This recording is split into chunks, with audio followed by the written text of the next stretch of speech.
Então eu lembro que essa era uma dor muito grande que eu tinha no meu coração. Porque às vezes eu e meu irmão e meu outro irmão mais novo que tinha acabado de nascer, a gente ficava na casa das tias. E foi bem nesse tempo que talvez ela mais precisava de mim, foi o tempo que eu tive mais longe. Hoje eu experimento essa palavra de Deus na minha vida. Realmente eu tenho 100 vezes mais irmãos, pais, mães, amigos, filhos, bens. Hoje eu tenho 100 vezes mais alegria.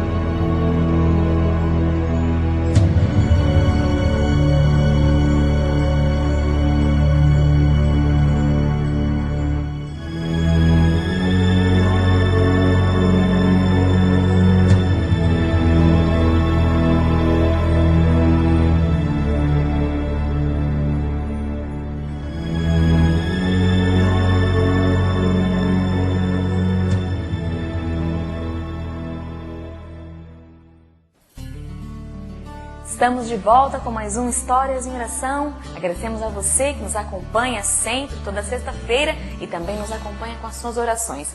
Muito obrigada. E hoje o depoimento é de Fernando, um jovem seminarista que teve que enfrentar duras provações antes e durante a vivência do seu chamado, mas ele mesmo irá contar para nós.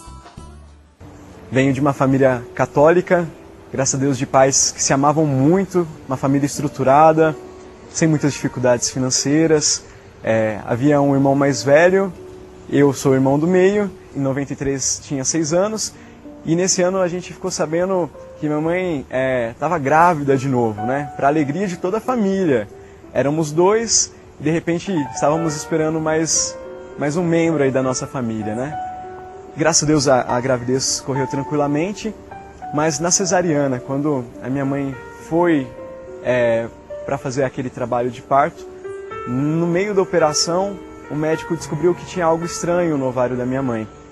No mesmo momento ele pegou um pedaço daquele nódulo, mandou para a biópsia e infelizmente foi constatado que não era apenas um nódulo benigno, mas que realmente era câncer.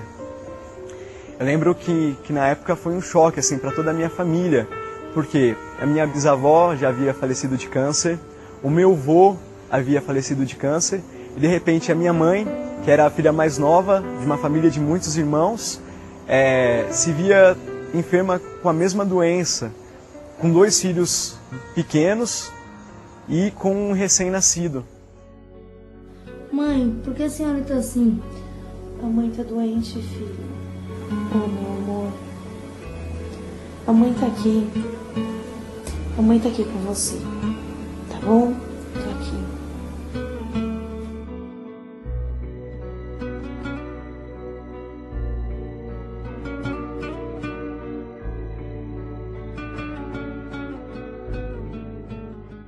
Mas muitas vezes eu lembro que na pré-escola, na primeira série, as professoras me pegavam chorando, porque eu absorvia aquele sofrimento dentro da minha casa e eu não entendia, não compreendia, e a única maneira que eu conseguia extravasar era realmente através desse modo, né? Te apresento, Senhor Jesus, estas crianças que se sentem abandonadas a causa dos sofrimentos da mãe, da depressão, de outros tipos de doenças, de cânceres, como elas sentem todo o impacto terrível deste afastamento da mãe, deste ir no hospital, com medo de não voltar mais em casa. Jesus, também você viveu este momento quando foi levado para o Egito, porque sentia como a terra não era aquela onde você nasceu, e você sofreu demais, Jesus. Então é por isso que você conhece bem como é este drama destas criancinhas, nenenzinhos que percebem tudo, parece que não é, mas na verdade sentem todo o sofrimento. Estas crianças que choram sem receber um retorno para um carinho, para um ato de amor. Jesus, eu te peço, cuida dessas pessoas, cuida deles porque possam se sentir amados.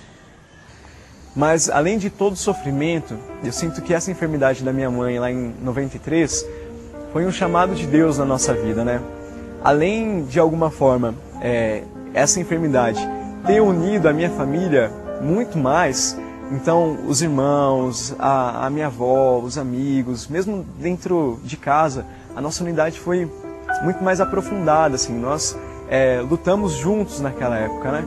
Foi também um chamado de Deus para a nossa conversão, porque foi a partir desse momento, a partir dessa enfermidade, que nós começamos a frequentar os grupos de oração, que nós começamos a frequentar com mais assiduidade a missa, começamos a rezar o terço, passou-se algum tempo, minha mãe fez todo o tratamento da quimioterapia e foi declarada curada pelos médicos, né? Até que em um determinado momento da minha vida, lá com os meus 16, 17 anos, senti o chamado de Deus para poder dar um passo maior na minha entrega, né, de caminhada. E aí, Fernando, alguma notícia? Então, eu vou entrar pra aliança. Mas vamos ver que vai dar isso, né? E esses dias eu tava na sala lá de casa, aí minha tia chegou. Mas vocês não têm noção do que aconteceu, o que minha tia me falou. O quê? O que ela falou? Ela chegou lá, né? Aí ela começou a conversar comigo. Cadê o meu santo? O que foi, tia? Fernando, eu soube que você vai ser padre. Eu sempre soube. Você nasceu puro e vai morrer imaculado. O que você tá falando? Você é humilde e isso é lindo. Olha o que a tia trouxe pra você. Uma medalhinha. Obrigado, tia.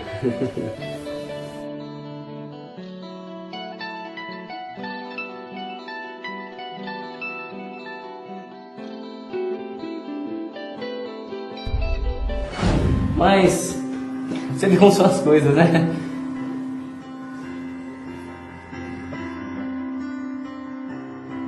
Hoje eu já estou há 5 anos dentro da comunidade e eu posso dizer que nenhum desses comentários tem procedência de verdade. Os 3 são 3 mentiras.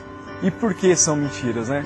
O primeiro comentário, que era aquele que eu escutava das minhas tias, do pessoal que não me conhecia de verdade, que me julgavam ser uma pessoa santa, não tem procedência. Por quê? Logo após que a minha mãe ficou boa, né, lá em 93, e eu fui crescendo, fui entrando na minha adolescência, ia na missa, muitas vezes ia no grupo de oração, fiz a minha primeira comunhão, fiz a minha crisma, mas ouvia falar do amor de Deus e entrava num ouvido e saía pelo outro. Nunca tinha sentido isso de verdade no meu coração, né? Ia na igreja, a Igreja Social Clube, aquilo que infelizmente muitos jovens fazem no dia de hoje, para poder conversar com os amigos, para poder namorar, para poder paquerar as menininhas, para poder cantar, para poder dançar, para poder muitas vezes sair depois do grupo de oração para algum outro lugar, para poder bater papo, mas depois, fora de lá, era uma vida meio desregrada.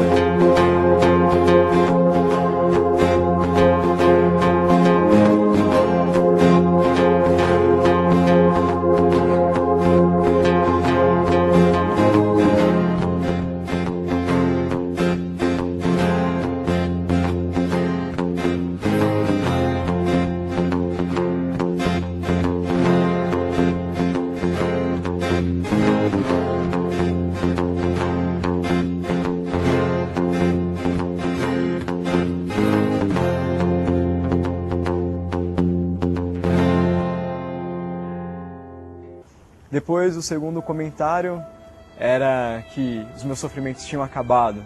Isso foi completamente o oposto, porque a partir do momento que eu entrei na comunidade, aquilo que meu orientador espiritual tinha me dito logo no início, né, que a única coisa que ele e a comunidade poderiam me oferecer era a cruz e eu deveria estar disposto a abraçá-la, foi isso o que de fato aconteceu.